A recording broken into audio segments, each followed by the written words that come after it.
The 30-year Treasury yield just hit the highest level since 2007. And if you're thinking, cool, who cares? Well, you're not alone.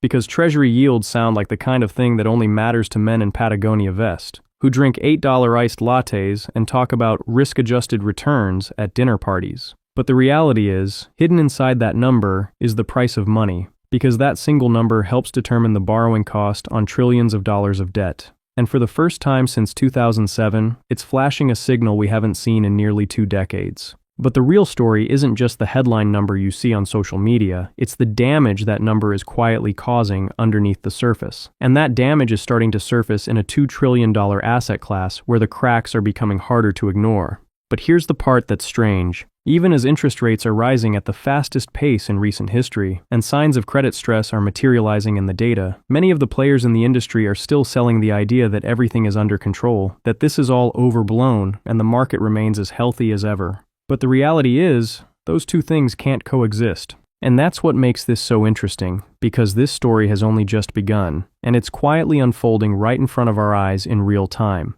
And there's a reason you haven't heard about this. It's not by accident. The hush-hush surrounding all this is by design. But to understand what's happening, we need to back up. And we have to start with that one number from earlier.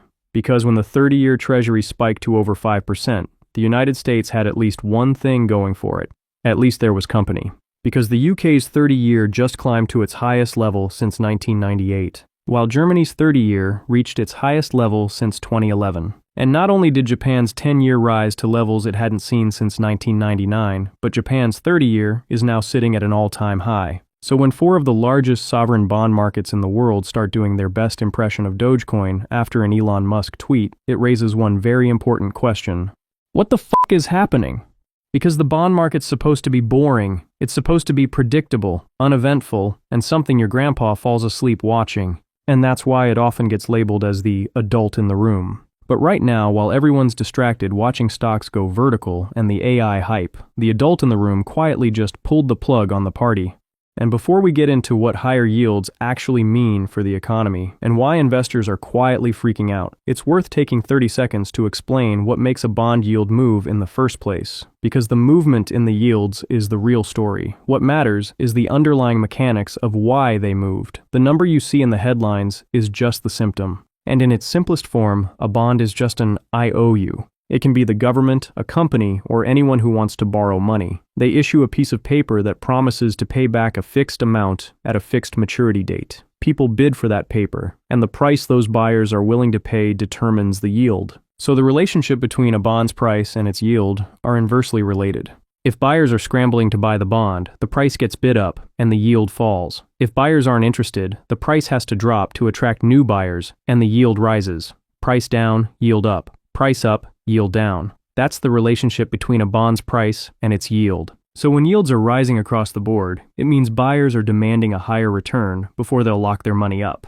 And that happens for 4 main reasons. First, the Federal Reserve. The Fed sets the baseline interest rate for the entire economy. So if the Fed raises the baseline rate to 5%, nobody wants an old bond paying just 3%. So to get rid of that old bond, sellers have to slash its price until its yield matches the new rate environment. Second, inflation. If you think your dollars are going to be worth less when the bond matures, you want more return up front to compensate. Third, supply. The US has been issuing Costco-sized amounts of new debt every year. At some point, the auction room starts running out of hands willing to go up. So more supply means fewer eager buyers, which leads to prices falling and yields rising. And fourth, demand.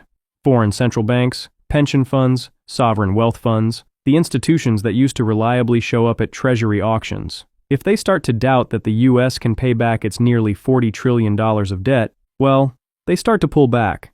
And if that happens, the price has to drop until someone is finally willing to walk in. And what makes bond yields a favorite for economists is each maturity tells a different part of the story. Each maturity sends a different signal about the economy. The 2-year mostly reflects what the market thinks the Fed will do in the near term. The 10-year is the favorite. It's the global benchmark. Almost every other rate, across asset classes, gets anchored to it. And the 30-year? Well, it's the rate that asks the question, do you actually trust the United States fiscal situation long term? It prices 3 decades of inflation, 3 decades of deficits, and 3 decades of United States fiscal decisions.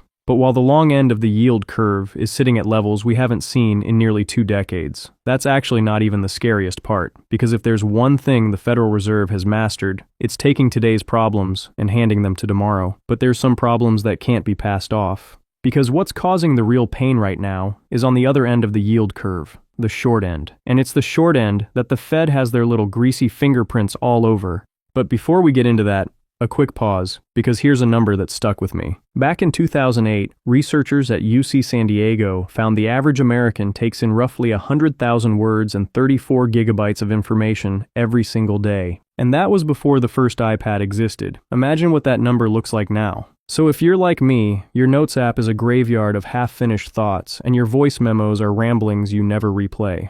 Which brings us to the sponsor of today's video, Plod. With the Plod Note Pro, you can transcribe your conversations, calls, and notes into clear summaries and searchable insights. And it's not just for audio either. With Plod's unique multimodal input, you can add text and images too, so the full context lives in one place. So for a video like this one, I can simply ask Plod, what was the relationship between a bond's price and its yield? There's no more digging through notes, no more hunting for information. It's the answers you need when you need them. Plod is the solution for a world where you're taking in more than 100,000 words and 34 gigabytes of information every single day, and with a 4.9-star rating and more than 2 million users globally, Plod's track record speaks for itself. So if you're tired of losing track of the ideas, conversations, and details you swore you'd remember, you can try out Plod using the link below and get a free 30-day money-back guarantee. Thank you to Plod for sponsoring this video. And now back to the rate that's causing all the panic right now. And that rate is called the Secured Overnight Financing Rate, or SOFR. You can think of it as the overnight receipt for the entire US financial system. It's a single number, published every morning, that tells the market what overnight borrowing actually cost the day before, based on real transactions. It's not a guess or a target rate. It's based on actual trades that have been cleared and settled. And in early 2022, SOFR was effectively zero. Then the Fed started hiking, and by mid-2023, SOFR was over 5%, and now, even after a year and a half of rate cuts, it's still sitting higher than where we were before the pandemic. And when rates rise this aggressively, there's consequences. Because when most people think about debt, they think fixed rate, like a mortgage. You lock in an interest rate on day one, the rate environment can do whatever it wants afterward, and your payment doesn't change. But there's an entire other category of debt called floating rate, which works the opposite way. A floating rate loan doesn't pick a fixed rate at origination. It picks a benchmark, which is almost always SOFR, and then it adds a spread on top. That spread is the lender's premium for taking on the risk. With floating rate loans, the interest rate on the loan is directly tied to the benchmark it's pegged to. So if SOFR moves, the interest rate on the loan moves too. Meaning if SOFR rises, the borrower's interest on the debt rises. And I think you can see where I'm going with this. This is where the consequences of rapidly rising rates begin to show up. And to see where the impact lands, we need to follow the money a little further downstream, to private credit. Private credit is essentially just private lending. They hit the weird middle market of the credit world. It's loans for companies that are too large for a local small business loan, too small to issue public bonds on Wall Street, or too complex for a traditional bank to feel comfortable underwriting. So these companies are forced to go to private lenders to borrow money, and these private credit loans have two key characteristics that help explain everything that's happening. The first is that these loans almost never trade. These are loans that happen in the dark. There's no public price. Nobody marks it every morning. The loan's value is appraised on a predetermined schedule, usually once a quarter, and we'll get more into why this is so important later. The second is that the vast majority of these private credit loans are floating rate, and that floating rate feature is important to watch. Because remember, on a floating rate loan, when the benchmark moves up, the borrower's interest on the loan moves with it, meaning the loan becomes more expensive to service. The borrower pays more, cash flows get tighter, and the margin for error shrinks, which becomes a problem for private credit lenders because their returns depend on those payments continuing to arrive on time. And the problems have already started, and they're unraveling in real time as you watch this video. In 2021, a software company called Pluralsight was acquired by private equity firm Vista Equity Partners. And Vista did what private equity firms do. They funded the acquisition with a few $1 billion of equity, and then over $1 billion in private credit loans, for a total price tag of over $3 billion. And when a deal like this happens, the acquired company takes on the debt. So Pluralsight's balance sheet went from its own independent structure to suddenly carrying over $1 billion of new debt from private credit. And this debt just happened to be in the form of floating rate loans pegged to SOFR, which was fine, for about 3 years, because while SOFR was still near zero, the math worked. But then, SOFR went from 0 to over 5%, and suddenly, Pluralsight was underwater. And by August 2024, it was over for Pluralsight. Their interest payments were now unsustainable, and a group of private credit lenders were forced to step in, convert their debt to equity, and inject an additional $275 million of new money into the business. And as their reward for doing so, they took 85% of the company. And this is just a single example of the rising rate problem that's quietly spreading across the private credit market. Which brings us to a quote I came across while researching for this video, and if I'm being honest, it might be a new personal favorite of mine. Because in JP Morgan's third quarter earnings call from 2025, when CEO Jamie Dimon was asked about the cracks in the credit market, he responded, "When you see one cockroach, there are probably more." Which is hilarious for so many reasons, but it's also true. And it's also exactly what the data is showing us. Because earlier this year, the Fitch private credit default rate, which tracks more than 1,500 middle-market private credit borrowers, hit 6% on its trailing 12-month measure, which is the highest rate recorded since inception. And the reason that number is significant is the scale behind it, because the private credit market has exploded in recent years, up almost tenfold since 2007. And like I mentioned earlier, it's an industry where the foundation is built on these floating rate loans. Which matters because Pluralsight wasn't unique. It was just one borrower in a massive stack, and most of that stack is borrowing off SOFR, just like Pluralsight did, which means nearly all the companies that borrowed from private credit just absorbed the same compounding rate shock as Pluralsight. So, how is it possible that the data is showing record defaults while everyone in the industry is acting like things are all good? And the answer is sneaky accounting. More specifically, one of the more creative accounting structures the finance industry has ever produced. Because if there's one thing the finance industry excels at, no pun intended, it's taking something that started as a reasonable idea and letting greed take over in a way that would make the Rockefeller family blush. So, what exactly are they doing, you ask? Well, it's called a payment-in-kind feature, or a PIK. And it lets a borrower make interest payments on a loan in a form other than cash, which I can't even believe that's something I'm saying out loud, considering interest is supposed to be the cash return a lender earns for lending money. So what happens in a world where SOFR jumps from 0 to over 5%, the interest payments on the loan get a whole lot more expensive, and the borrower can no longer keep up? Well, that's where PIKs come in. The lender offers the borrower the option to pay in kind instead, which is the polite way of saying the borrower does not pay. The unpaid interest then gets added onto the principal, and the balance owed at maturity grows. Which is funny because normally in finance, when a borrower can't make the cash interest payments on a loan, that's classified as entering into default. And the default is the trigger. It's what lets the lender call the loan, force a restructuring, and start the slow walk toward bankruptcy court. The loan gets stamped as non-performing, and everyone can see the damage. But a PIK feature removes that trigger, because with a PIK, when the borrower can't make the cash payment, the loan flips to be paid in kind, and the interest owed just gets added to the balance instead of being paid with cash. Which means, when there's a PIK, technically speaking, no payments were missed, and nothing defaulted, and the loan is still counted as performing, even when there was actually no cash received. And when the lenders, meaning the private credit funds, enter into these payment-in-kind arrangements, they report the unpaid interest as income, meaning the interest that was never actually paid for in cash is counted as income. And don't worry, it gets even worse.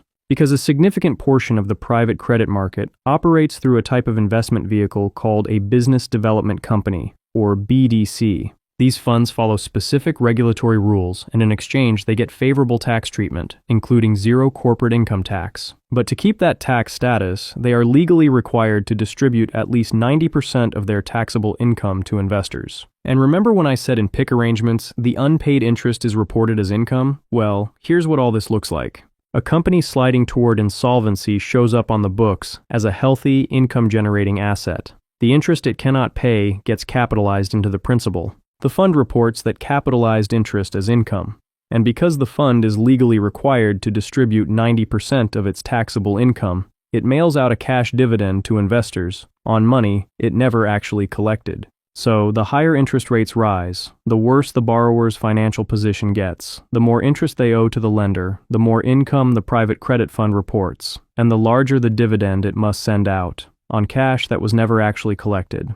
And that's the sneaky accounting.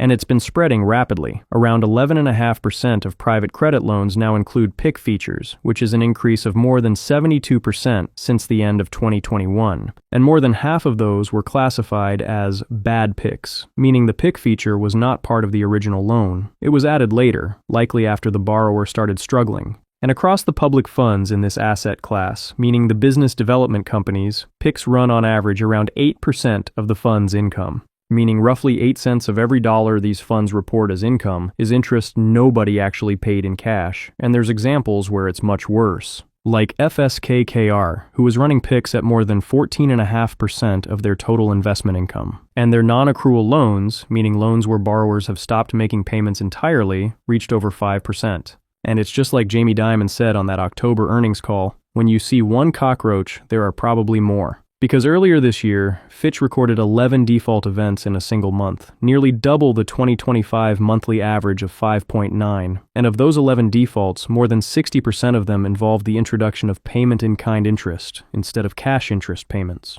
And there's still one final layer to all this. It's not just about how the income gets reported, it's also about how the loans themselves get valued. Since these loans don't trade on any exchanges and there's no public market price you can just look up, they fall under an accounting label called Level 3, which is the most illiquid and subjective category of asset measurements in financial reporting. It's a label that shows it relies entirely on unobservable inputs and internal models rather than active market data. An MSCI recently found that more than 10% of private credit loans were already marked down by at least 50 cents on the dollar. And that's how a tidal wave has been quietly building in the background, and it's what people are calling the private credit maturity wall. It's a wall of roughly $85 billion in BDC loan maturities coming due between 2026 and 2029, and when that hits, these companies will have to refinance at today's rates. And when all this near-zero debt has to roll at today's rates, someone has to face the consequences. And if you want to watch when this actually hits, and not just read about it afterward, subscribe. Because this story is still in the early innings, and I'll be covering it closely as it unfolds. Because the truth is, you may be able to hide a loss in an accounting line, you can roll unpaid interest into a bigger principal, and you can even call a distressed borrower a performing loan. But the math is still the math, and bad math doesn't just disappear,